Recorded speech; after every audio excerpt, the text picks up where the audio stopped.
It's time to talk again about what's going on in the Dallas-Fort Worth Metroplex and Collin County as well. As always, every week before I get into the numbers, I like to give context. The numbers this week are going to be bigger because we had a holiday, my last report. So things have come up, but what has not changed is interest rates continue to be volatile. So buyers just know that. And I did a video about 3-2-1 buy downs or a permanent rate buy down. It's on my YouTube, Instagram, Facebook, and LinkedIn. So if you follow me on any of those platforms, you'll see that. And right now, as I mentioned over the weekend, almost 28% of homes being bought all across the nation are being purchased by investors. Why is that? Investors know when there's opportunity. When rates are high, that's opportunity for buyers. Sellers are having to reduce prices. They're paying seller concessions. That's one way you can get rate buy downs, get closing costs paid. It's a great time to be a buyer. Yeah, sellers, it's not as good for you being a seller. But just remember, when you purchase, you're going to pay less. So it's kind of a wash that you're getting a little less, you're paying less instead of paying more. When rates do eventually drop, nobody knows when. If anybody says they do, I would run for the hills because no one knows where rates are headed next.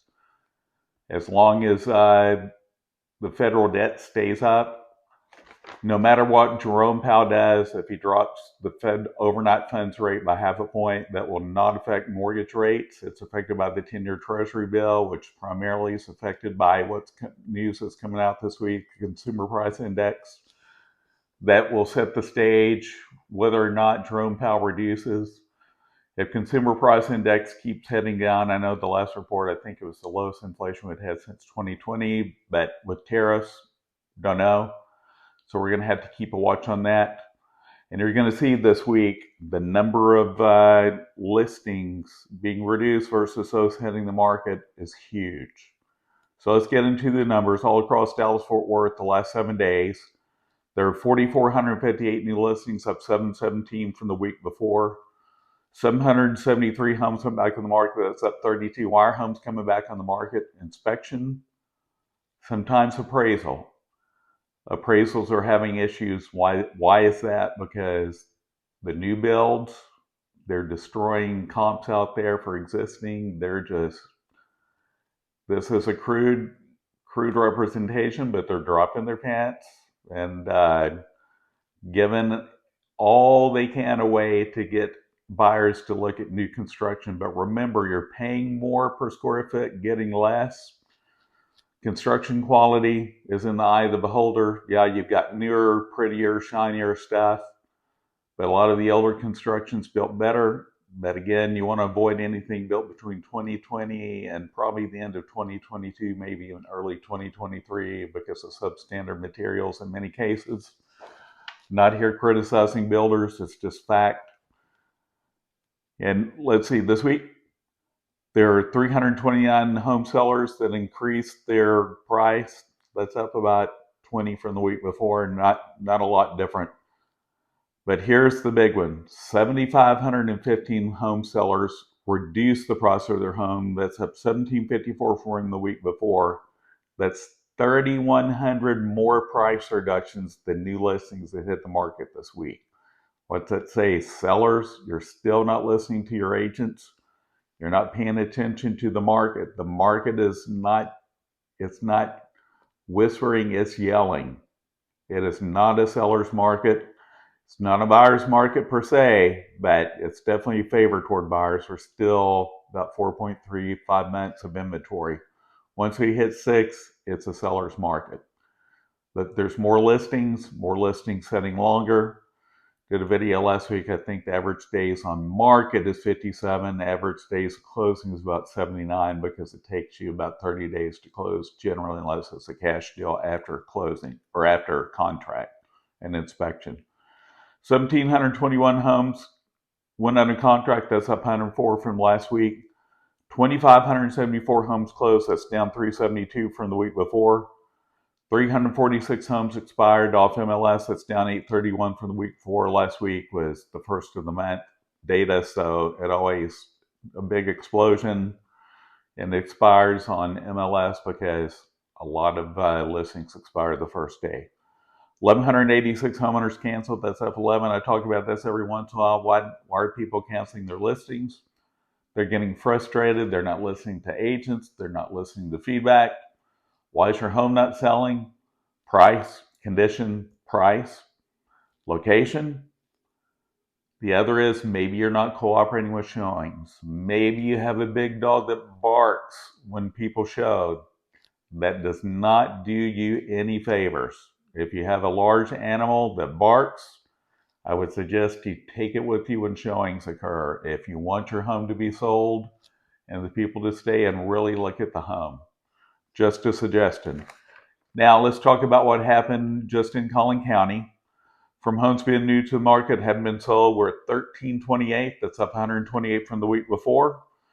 There were 62 new homes to the market or price changes. There were 74 that 170 or 74 that went under contract. 155 went pending. No, sorry, that was 174 under contract. 155 went pending. 289 that sold. Keep forgetting it's a big number. 629 new homes to the market or price changes. You can see from those reductions. The majority of those are going to be reductions.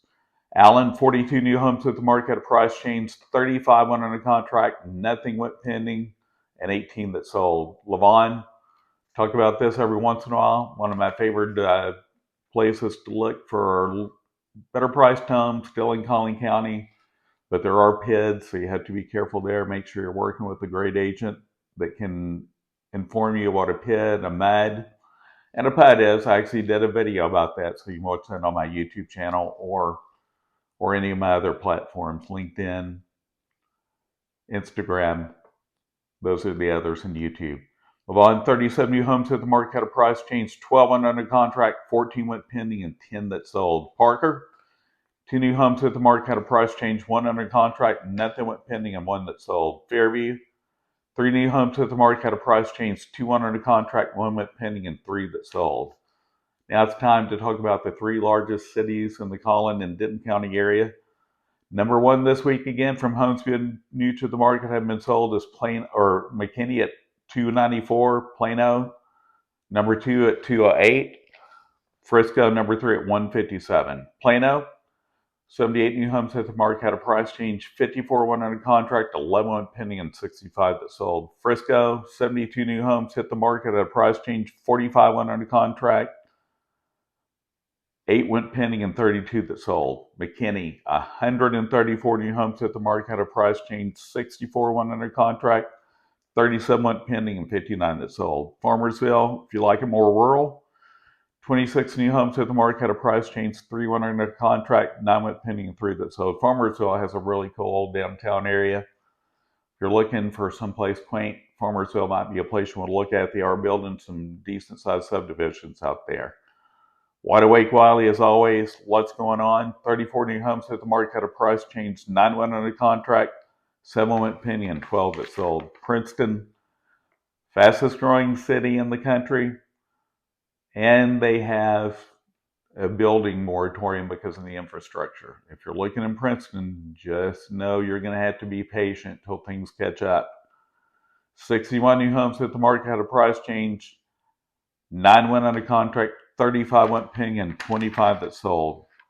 For all you Buc-ee's lovers, Melissa, 19 homes were new to the market at a price change, 8 went under contract, 4 went pending, and 12 that sold. Anna, the city farthest north in Collin County, 29 new homes hit the market at a price change, 7 went under contract, 15 went pending, and 13 that sold. Oh, one more thing about Melissa, brand new Buc-ee's up there, and for people that live in Trinity Falls and McKinney, there's a new road that connects those two. So a friend of mine lives up there, and he talked about how much it saves that he loves Buc-ee's coffee.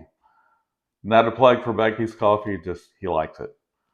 Van Alstyne, first city that is in Grayson County. If you don't know about what's going on in Grayson County, TI had a $5 billion project up there. It's almost done. Now they've announced they're going to add 3 more semiconductor sites. I think the total investment is going to be $44 billion. What do you think that's going to do to homes in Grayson County? Sherman is in Grayson County. It's the city it's one city south of the Oklahoma border. The northernmost city in Grayson County is Denison.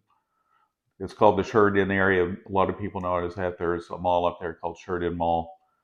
But Ben Alstine, if you're looking and you're from out of the state or maybe not familiar with Grayson County, home prices right now are still much lower than in Dallas. So if you're an investor, maybe you want to look at that. Hold on for future gain. Going to have a lot of techies moving there. I used to be a techie. Techies generally have great income, typically the higher income. So just a good idea if you're thinking of the future, like in the Grayson County area. Van Alstine, 9 new homes at the market, a price change, 7 under contract, 6 went pending, and 9 that sold. I hope you find my information that I share useful every week. If you have any questions about what's going on in your neighborhood or anything in general real estate wise, or you just need a service, you need a mechanic, I have lots of connections with people all across DFW. Feel free to reach out to me. All my contact information is at the end of this video. And if you're watching me on YouTube, be sure to like, share, and subscribe. I know my dog Augustus would love it. You see him in every video at the front and the end. He's the dog with the bow tie on, Jack Russell. Looks kind of like Wishbone that used to be on Channel 13. Don't know if it's still there. My daughter's grown, so we don't have PBS in our home anymore. See you next week. Feel free to reach out to me. See you next time.